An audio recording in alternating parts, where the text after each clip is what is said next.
অহংকার মানুষকে আল্লাহর রহমত থেকে দূরে সরিয়ে দেয়। গীবত মানুষের আমলনামা শূন্য করে দেয়। নম্রতা আল্লাহর কাছে প্রিয় বান্দার গুণ। ধৈর্য বিপদে আল্লাহর সাহায্যের চাবিকাঠি। সত্যবাদিতা মানুষকে জান্নাতের পথে নিয়ে যায়। সাদকা কখনো আটকে থাকা রিজিক টেনে আনে, ঝুলে থাকা বিপদ দূর করে, কখনো লেগে থাকা রোগ নিরাময় করে, কখনো পাপ মোচন করে। সুবহানাল্লাহ। 20 বছর পর্যন্ত আমরা ভাবি লোকে কি বলবে, 50 বছর পর আমরা ভয় পাই লোকে কি ভাববে, কিন্তু 50 বছর পর বুঝতে পারি লোক কখনো আমাদের কথা চিন্তাই করেনি। তাই লোকের কথা ছেড়ে নিজের মতো করে বাঁচুন।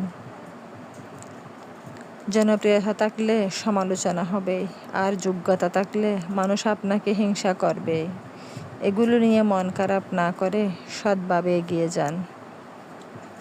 খুব ক্লান্ত হয়ে আকাশের দিকে তাকালে মনে হয় কেউ যেন বলছে আমায়, হতাশ হইও না, নিরাশ হইও না, আমি সব দেখছি এবং শুনছি।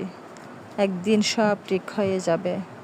আমি তোমাদের পৃথিবীতে পাঠিয়েছি, তোমাদের সব দায়িত্ব আমার। তোমাদের রিজিক, তোমাদের জীবন মরণ সব কিছুর দায়িত্ব আমার।